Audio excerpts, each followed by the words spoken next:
Hi friends, ನಮಸ್ಕಾರ ಎಲ್ರಿಗೂ. ನಾನು ಶ್ರೀದೇವಿ ಜಮದರ್.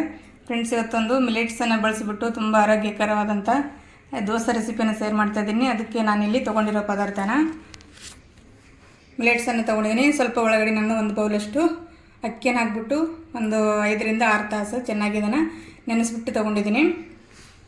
ಈ ಗ್ಲಾಸಿಂದ 1.5 ಗ್ಲಾಸಷ್ಟು ನಾನು ಮಿಲೆಟ್ಸನ್ನು ತೊಗೊಂಡಿದ್ದೀನಿ. ಈ ಕಡೆ ಉದ್ದಿನ ಬೇಳೆಯನ್ನು ತೊಗೊಂಡಿದ್ದೀನಿ. ಈ ಗ್ಲಾಸಿಂದ ಸ್ವಲ್ಪ ಕಡಿಮೆ ಒಂದು ಗ್ಲಾಸಿಗೆ ಉದ್ದಿನ ಕಾಳನ್ನು ತೊಗೊಂಡಿದ್ದೀನಿ. ನಾನು ಉದ್ದಿನ ಬೇಳೆಲ್ಲ ಉದ್ದಿನ ಕಾಳನ್ನು ತೊಗೊಂಡಿದ್ದೀನಿ. ಇದು ಕೂಡ ಚೆನ್ನಾಗಿ ಈ ಥರ ನೆಂದಿದೆ, ನೆನೆಸ್ಕೊಂಡ್ಬಿಟ್ಟು ತೊಗೊಂಡಿದ್ದೀನಿ ನಾನು. ಈ ಕಡೆ ಅವಲಕ್ಕಿ ತೊಗೊಂಡಿದ್ದೀನಿ, ಒಂದು ಅರ್ಧ ಬೌಲಷ್ಟು. ಇದನ್ನು ಕೂಡ ನೆನೆಸಿಟ್ಟಿದ್ದೀನಿ, ತುಂಬ ಚೆನ್ನಾಗಿ ನೆಂದಿದೆ. ಇವಾಗ ಇದನ್ನು ನಾವು ಫಸ್ಟಿಗೆ ಇದನ್ನು ರುಬ್ಕೊಳ್ಳೋಣ. ಇವಾಗ ನೋಡಿ, ಈ ಕಡೆ ನಾನು ಒಂದು ಮಿಕ್ಸರ್ ಜಾರನ್ನ ತೊಗೊಂಡಿದ್ದೀನಿ. ಅದಕ್ಕೇ ಇವಾಗ ನಾನು ಫಸ್ಟಿಗೆ ಉದ್ದಿನ ಕಾಳನ್ನು ಹಾಕೋತಾ ಇದ್ದೀನಿ. ಉದ್ದಿನ ಕಾಳನ್ನು ಚೆನ್ನಾಗಿ ನೈಸಾಗಿ ಪೂರ್ತಿ ರುಬ್ಕೊಳ್ಬೇಕು. ಇದನ್ನು ನೋಡಿ, ಇವಾಗ ಸ್ವಲ್ಪ ಈ ಥರ ಉದ್ದಿನ ಬೇಳೆನ ತುಂಬ ನೈಸಾಗಿ ಈ ಥರ ನಾನು ಪೇಸ್ಟನ್ನು ಮಾಡ್ಕೊಂಡಿದ್ದೀನಿ. ತುಂಬ ಫೈನಾಗಿ ಪೇಸ್ಟ್ ಮಾಡ್ಕೊಳ್ಬೇಕು ಇದನ್ನು, ಅಂದರೆ ನನ್ನ ದೋಸೆ ಚೆನ್ನಾಗಿ ಬರುತ್ತೆ. ಇವಾಗ ನಾವು ಉಳಿದಿರುವ ಉದ್ದಿನ ಬೇಳೆ ಕೂಡ ರುಬ್ಕೊಳ್ಳೋಣ. ಇದನ್ನು ನಾನು ಒಂದು ಈ ಥರ ಸ್ಟೀಲ್ ಡಬ್ಬಿಯಲ್ಲಿ ಹಾಕ್ಕೊಳ್ತಾ ಇದ್ದೀನಿ. ಈ ಥರ ಹಾಕ್ಬಿಟ್ಟು ಚೆನ್ನಾಗಿ ಮೇಲೆ ಮುಚ್ಚಿಬಿಟ್ಟು ಇಟ್ಟರೆ ಹಿಟ್ಟು ತುಂಬ ಚೆನ್ನಾಗಿ ಉಬ್ಬಿ ಬರುತ್ತೆ. ಅದಕ್ಕೋಸ್ಕರ ಇವಾಗ ನಾವು ಉಳಿದಿರೋ ಉದ್ದಿನ ಬೇಳೆ ಕೂಡ ರುಬ್ಕೊಳ್ಳೋಣ. ನೋಡ್ಬೋದು, ಇವಾಗ ನಾನು ಉದ್ದಿನ ಬೇಳೆ ಎಲ್ಲ ಪೂರ್ತಿಯಾಗಿ ರುಬ್ಕೊಂಡಿದ್ದೀನಿ ಈ ಥರ ನೈಸಾಗಿ. ಇವಾಗ ನಾವು ಮಿಲೆಟ್ಸನ್ನು ರುಬ್ಕೊಳ್ಳೋಣ. ಅಂದರೆ ಇದು ನವಣೆಯಿಂದ ತುಂಬ ವೆರೈಟಿಯಾಗಿ ರೆಸಿಪಿಗಳನ್ನು ಮಾಡ್ತಾರೆ. ಇಡ್ಲಿ, ದೋಸೆ, ಹಾಗೆ ಬಿಸಿಬೇಳೆಭಾತು ಎಲ್ಲ ಮಾಡ್ತಾರೆ. ತುಂಬ ಚೆನ್ನಾಗಿರುತ್ತೆ, ಆರೋಗ್ಯಕ್ಕೆ ಕೂಡ ತುಂಬ ಒಳ್ಳೆಯದು. ಇದಕ್ಕೇನು ಬೇಕಂದರೆ ಅಕ್ಕಿ ಹಾಕ್ಕೊಳ್ಬೋದು, ಬೇಡ ಅಂದರೆ ಸ್ಕಿಪ್ ಕೂಡ ಮಾಡ್ಬೋದು. ಆದರೆ ನಾನು ಸ್ವಲ್ಪ ಟೇಸ್ಟ್ ಚೆನ್ನಾಗಿ ಬರುತ್ತೆ ಅಂತ ಅಕ್ಕಿ ಒಂದು ಸ್ವಲ್ಪ ಮಿಕ್ಸ್ ಮಾಡಿದ್ದೀನಿ. ಇದನ್ನು ಇವಾಗ ನಾವು ನೈಸಾಗಿ ರುಬ್ಕೊಳ್ಳೋಣ. ನೋಡಿ, ಇವಾಗ ಇದು ಕೂಡ ತುಂಬ ನೈಸಾಗಿ ರುಬ್ಕೊಂಡಿದ್ದೀನಿ ನಾನು. ಅದನ್ನು ಕೂಡ ಇವಾಗ ನಾವು ಉದ್ದಿನ ಬೇಳೆಯನ್ನು ರುಬ್ಕೊಂಡು ಇಟ್ಕೊಂಡು ಅದಕ್ಕೆ ಹಾಕೋಣ. ಇವಾಗ ಈ ಥರ ತುಂಬ ಸಾಫ್ಟಾಗಿ ರುಬ್ಕೊಳ್ಬೇಕು, ಚೆನ್ನಾಗಿ ಬರುತ್ತೆ ದೋಸೆ. ಇವಾಗ ಉಳಿದಿರೋದೆಲ್ಲ ರೆಡಿ ಮಾಡ್ಕೊಳ್ಳೋಣ. ನೋಡಿ, ಇವಾಗ ಇದನ್ನು ಕೂಡ ತುಂಬ ಚೆನ್ನಾಗಿ ನಾನು ಇದಕ್ಕೇನೆ ಅವಲಕ್ಕಿ ಕೂಡ ಹಾಕ್ಕೊಂಡ್ಬಿಟ್ಟು ರುಬ್ಕೊಂಡೆ. ಅವಲಕ್ಕಿ ತೋರಿಸೋದನ್ನು ಮರ್ತೋಗ್ಬಿಟ್ಟೆ ನಾನು. ಅವಲಕ್ಕಿ ಕೂಡ ನೆನೆಸಿರೋ ಅವಲಕ್ಕಿ ಕೂಡ ಇದಕ್ಕೇನೆ ಹಾಕ್ಕೊಂಡ್ಬಿಟ್ಟು ಈ ಥರ ನಾನು ರುಬ್ಕೊಂಡು ತೊಗೊಂಡಿದ್ದೀನಿ. ಇವಾಗ ಇದನ್ನು ಕೂಡ ಇದಕ್ಕೆ ಹಾಕೋಣ. ಈ ಥರ ಹಾಕ್ಕೊಂಡ್ಬಿಟ್ಟು ಇದನ್ನು ಸ್ವಲ್ಪ ಬೇಕಂದರೆ ಸ್ವಲ್ಪ ಮಿಕ್ಸರ್ ಜಾರಿಗೆ ನೀರನ್ನು ಹಾಕ್ಕೊಂಡ್ಬಿಟ್ಟು ಇದನ್ನು ಇದಕ್ಕೆ ಹಾಕ್ಕೊಳ್ಬೋದು. ಇದನ್ನು ಹಾಕ್ಕೊಂಡ್ಬಿಟ್ಟು ಇದಕ್ಕೆ ತುಂಬ ಚೆನ್ನಾಗಿ ಇದನ್ನು ಮಿಕ್ಸ್ ಮಾಡ್ಕೊಳ್ಬೇಕು. ಈ ಥರ ಎಷ್ಟು ಚೆನ್ನಾಗಿ ಮಿಕ್ಸ್ ಮಾಡ್ತೀವಿ ಅಷ್ಟು ಚೆನ್ನಾಗಿ ಹಿಟ್ಟನ್ನು ಉಬ್ಬಿ ಬರುತ್ತೆ. ನೋಡಿ, ಇವಾಗ ಈ ಥರ ಚೆನ್ನಾಗಿ ಇದನ್ನು ಮಿಕ್ಸ್ ಮಾಡ್ಕೊಳ್ಬೇಕು. ಇದಕ್ಕೆ ಉಪ್ಪೇನು ಹಾಕಬಾರ್ದು, ಹಾಗೆ ಇಡಬೇಕು. ಇಲ್ಲಾಂದರೆ ನಾವು ಬೆಳಗ್ಗೆ ಮಾಡುವಾಗ ಹಾಕಬೇಕು ಉಪ್ಪು. ಈಗ ಹಾಕಿದರೆ ಹಿಟ್ಟೆಲ್ಲ ಇದಾಗುತ್ತೆ. ನಾವು ಬೆಳಗ್ಗೆ ನೋಡ್ಕೊಂಡ್ಬಿಟ್ಟು ನಮ್ಗೆ ಎಷ್ಟು ಬೇಕಾಗುತ್ತೆ ಅಷ್ಟನ್ನು ಉಪ್ಪು ಹಾಕ್ಕೊಂಡ್ಬಿಟ್ಟು ಮಾಡ್ಕೊಳ್ಬೋದು. ಇದನ್ನು ಈ ಥರ ವೆಯ್ಟ್ ಲಾಸ್ ಮಾಡೋರಿಗಂತೂ ಇದು ತುಂಬ ಚೆನ್ನಾಗಿರುತ್ತೆ, ಆರೋಗ್ಯಕ್ಕೂ ತುಂಬ ಚೆನ್ನಾಗಿರುತ್ತೆ ಇದು. ನೋಡಿ, ಈ ಥರ ಮಾಡಿಬಿಟ್ಟು ಮೇಲ್ಗಡೆ ಈ ಥರ ಒಂದು ಢಕ್ಕಣ್ಣ ಈ ಥರ ಕ್ಲೋಸ್ ಮಾಡಿಟ್ಟಿದ್ರೆ ತುಂಬ ಚೆನ್ನಾಗಿ ಹಿಟ್ಟನ್ನು ಉಬ್ಬಿ ಬರುತ್ತೆ. ಇವಾಗ ನಾವು ಬೆಳಗ್ಗೆ ನೋಡೋಣ ದೋಸೆ ಮಾಡೋದನ್ನು.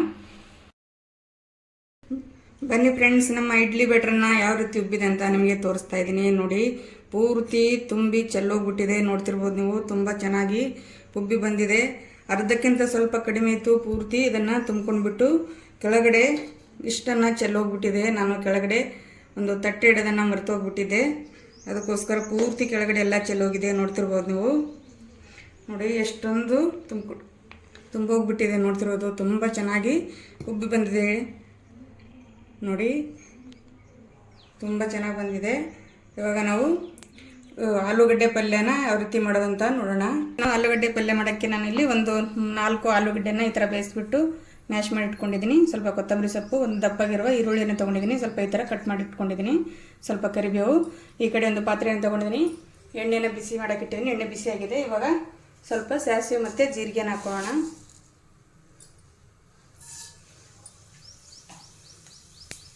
ಸ್ವಲ್ಪ ಫ್ರೈ ಆದಮೇಲೆ ನಾವು ಈರುಳ್ಳಿಯನ್ನು ಹಾಕೋಣ. ನೋಡಿ, ಇವಾಗ ಸಾಸಿವೆ ಮತ್ತು ಜೀರಿಗೆನ ಸ್ವಲ್ಪ ಫ್ರೈ ಆಗಿದೆ. ಇವಾಗ ಈರುಳ್ಳಿಯನ್ನು ಹಾಕೋತಾ ಇದ್ದೀನಿ. ಸ್ವಲ್ಪ ಕರಿಬೇವು,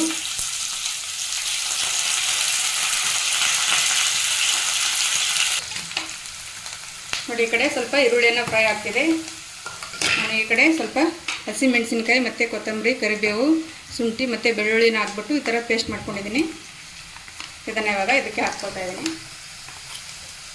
ಅಂದರೆ ಖಾರಕ್ಕೆ ನೋಡ್ಕೊಂಡ್ಬಿಟ್ಟು ಹಾಕ್ಕೊಳ್ಬೋದು. ನೋಡಿ ಇವಾಗ ಈರುಳ್ಳಿ ಸ್ವಲ್ಪ ಫ್ರೈ ಆಗಿದೆ ನೋಡ್ಬೋದು. ಇದಕ್ಕೆ ನಾನು ಟೊಮೆಟೊನ ಹಾಕ್ತಾ ಇಲ್ಲ. ಇವಾಗ ನಾನು ಆಲೂಗಡ್ಡೆನ ಹಾಕೋತಾ ಇದ್ದೀನಿ. ಹಾಕ್ಕೊಂಡ್ಬಿಟ್ಟು ಇದನ್ನು ಚೆನ್ನಾಗಿ ಮಿಕ್ಸ್ ಮಾಡ್ಕೊಳ್ಬೇಕು. ನೋಡಿ ಇವಾಗ ಚೆನ್ನಾಗಿ ಮಿಕ್ಸ್ ಮಾಡ್ಕೊಂಡಿದ್ದೀನಿ. ಅದಕ್ಕೆ ಇವಾಗ ರುಚಿಗೆ ತಕ್ಕಷ್ಟು ಉಪ್ಪನ್ನು ಹಾಕೋತಾ ಇದ್ದೀನಿ. ಸ್ವಲ್ಪ ಅರಿಶಿಣ ಪುಡಿ ಹಾಕ್ಕೊಂಡ್ಬಿಟ್ಟು ಇದನ್ನು ಸ್ವಲ್ಪ ಮಿಕ್ಸ್ ಮಾಡ್ಕೊಳ್ಳೋಣ. ಇವಾಗ ಚೆನ್ನಾಗಿ ಮಿಕ್ಸ್ ಮಾಡ್ಕೊಂಡಿದ್ದೀನಿ. ಅದಕ್ಕೆ ಇವಾಗ ನಾನು ಸ್ವಲ್ಪ ನೀರನ್ನು ಹಾಕೋತಾ ಇದ್ದೀನಿ. ಒಂದು ಸ್ವಲ್ಪ ಒಳಗಡೆ ಗ್ರೇವಿ ಥರ ಇದ್ದರೆ ತಿನ್ನೋಕ್ಕೆ ಚೆನ್ನಾಗಿರುತ್ತೆ. ಅದಕ್ಕೋಸ್ಕರ ನೋಡಿ ಇವಾಗ ನಾನು ಇಷ್ಟನ್ನು ಮಾಡ್ಕೊಂಡಿದ್ದೀನಿ ನೋಡ್ಬೋದು. ಇವಾಗ ಇದಕ್ಕೆ 1 ನಿಮಿಷನ ಸ್ವಲ್ಪ ಬೇಯಿಸ್ಕೊಳ್ಳೋಣ. ಬೇಯಿಸ್ಕೊಂಡು ಕೊತ್ತಂಬರಿ ಸೊಪ್ಪನ್ನು ಹಾಕಿದರೆ ನಮ್ಮ ಆಲೂಗಡ್ಡೆ ಪಲ್ಯ ರೆಡಿ ಆಗುತ್ತೆ. ನೋಡಿ ಈ ಕಡೆ ನಾನು ಒಂದು ಟೊಮೆಟೊ ಚಟ್ನಿ ಕೂಡ ಮಾಡ್ತಾಯಿದ್ದೀನಿ. ಅದ್ರ ಜೊತೆ ಟೊಮೆಟೊನ ಸ್ವಲ್ಪ ನಾನು ಫ್ರೈ ಮಾಡ್ಕೊಂಡಿದ್ದೀನಿ. ಸ್ವಲ್ಪ ಎಣ್ಣೆನ ಹಾಕ್ಕೊಂಡ್ಬಿಟ್ಟು ಫ್ರೈ ಮಾಡ್ಕೊಂಡಿದ್ದೀನಿ. ಈ ಕಡೆ ಸ್ವಲ್ಪ ಶೇಂಗಾನ ತೊಗೊಂಡಿದ್ದೀನಿ. 1-2 ಸ್ಪೂನಷ್ಟು ಎಳ್ಳನ್ನು ತೊಗೊಂಡಿದ್ದೀನಿ. ಒಂದು ಅರ್ಧ ಟೀ ಸ್ಪೂನಷ್ಟು ಜೀರಿಗೆ, ಸ್ವಲ್ಪ ಹಸಿಮೆಣಸಿನ್ಕಾಯಿ, ಒಂದು ಸ್ವಲ್ಪ ಬೆಳ್ಳುಳ್ಳಿ, ಒಂದು 7-8 ಎಸಳು ಬೆಳ್ಳುಳ್ಳಿನ ತೊಗೊಂಡಿದ್ದೀನಿ. ಇದನ್ನು ಇವಾಗ ಚಟ್ನಿ ಮಾಡ್ಕೊಳ್ಳೋಣ. ನೋಡಿ ಈ ಕಡೆ ನಾನು ಮಿಕ್ಸರ್ ಜಾರ್ನ ಇವಾಗ ಹಸಿಮೆಣಸಿನ್ಕಾಯನ್ನು ರುಬ್ಕೊಂಡಿರೋ ಮಿಕ್ಸರ್ ಜಾರ್ನ ತೊಗೊಂಡಿದ್ದೀನಿ. ಅದಕ್ಕೆ ಇವಾಗ ನಾನು ಎಳ್ಳು ಮತ್ತು ಹಸಿಮೆಣಸಿನ್ಕಾಯಿ ಬೆಳ್ಳುಳ್ಳಿಯನ್ನು ಹಾಕ್ಕೊಂಡ್ಬಿಟ್ಟು ಪುಡಿ ಮಾಡ್ಕೊಳ್ತಾ ಇದ್ದೀನಿ. ನೋಡಿ ಈ ಕಡೆ ಇದನ್ನು ಇಷ್ಟನ್ನು ಮಿಕ್ಸಿ ಮಾಡ್ಕೊಂಡಿದ್ದೀನಿ ನಾನು. ಅದಕ್ಕೆ ಇವಾಗ ಫ್ರೈ ಮಾಡಿಟ್ಟಿರುವ ಟೊಮೆಟೊನ ಹಾಕ್ಕೊಳ್ತಾ ಇದ್ದೀನಿ. ಹಾಕ್ಕೊಂಡ್ಬಿಟ್ಟು ಇದಕ್ಕೆ 1-2 ಸಲ ತಿರುಗಿಸಿದ್ರೆ ಟೊಮೆಟೊ ಚಟ್ನಿ ರೆಡಿ ಆಗುತ್ತೆ. ನೋಡಿ ಸ್ವಲ್ಪ ಕೊತ್ತಂಬರಿ ಸೊಪ್ಪನ್ನು ಹಾಕ್ಕೊಳ್ತಾ ಇದ್ದೀನಿ. ರುಚಿಗೆ ತಕ್ಕಷ್ಟು ಉಪ್ಪನ್ನು ಹಾಕ್ಕೊಂಡ್ಬಿಟ್ಟು ಇದನ್ನು ಮಿಕ್ಸಿ ಮಾಡ್ಕೊಳ್ಳೋಣ ಇವಾಗ. ನೋಡಿ ಇವಾಗ ಟೊಮೆಟೊ ಚಟ್ನಿ ಕೂಡ ರೆಡಿಯಾಗಿದೆ ನೋಡ್ಬೋದು. ತುಂಬ ಟೇಸ್ಟಿಯಾಗಿರುತ್ತೆ. ಇದು ತುಂಬ ಚೆನ್ನಾಗಿರುತ್ತೆ ತಿನ್ನೋಕ್ಕೆ. ಸ್ಪೈಸಿಯಾಗಿ ಖಾರ ನಿಮಗೆ ಖಾರ ಸ್ವಲ್ಪ ಜಾಸ್ತಿ ಬೇಕಂದ್ರೆ ಹಾಕ್ಕೊಳ್ಬೋದು. ಇವಾಗ ಇದು ರೆಡಿಯಾಗಿದೆ. ಈ ಕಡೆ ಆಲೂಗಡ್ಡೆ ಪಲ್ಯನೂ ರೆಡಿಯಾಗಿದೆ ನೋಡಿ. ಇವಾಗ ಸ್ಟೋವ್ನ ಆಫ್ ಮಾಡ್ತಾಯಿದ್ದೀನಿ. ಸ್ವಲ್ಪ ಕೊತ್ತಂಬರಿ ಸೊಪ್ಪನ್ನು ಹಾಕೊಳ್ಳೋಣ ಅದಕ್ಕೆ.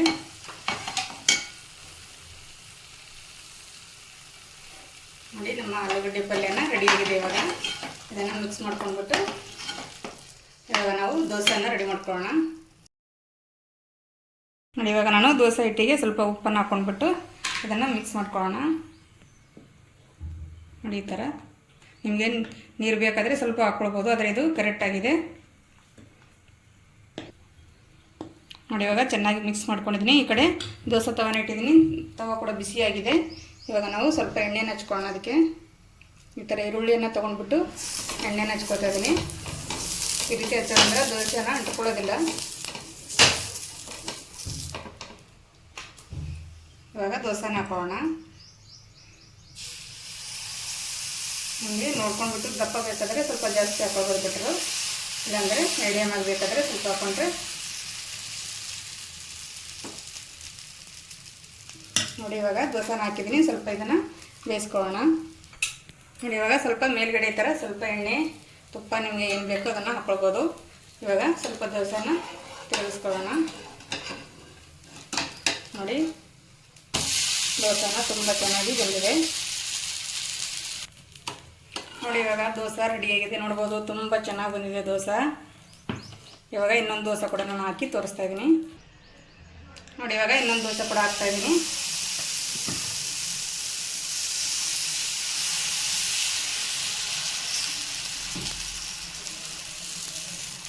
ಈ ದೋಸೆ ಎಷ್ಟು ಚೆನ್ನಾಗಿ ಬಂದಿದೆ. ತುಂಬ ಟೇಸ್ಟಿಯಾಗಿರುತ್ತೆ, ತಿನ್ನೋಕ್ಕೂ ಹೆಲ್ದಿಯಾಗಿರುತ್ತೆ.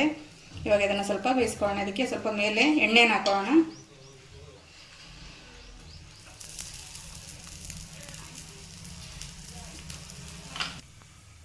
ನೋಡಿ ಇವಾಗ ಇದು ದೋಸೆ ಕೂಡ ರೆಡಿಯಾಗಿದೆ ನೋಡ್ಬೋದು. ಇವಾಗ ಸ್ವಲ್ಪ ಈ ಸೈಡ್ ಕೂಡ ಬೇಯಿಸ್ಕೊಳ್ಳೋಣ.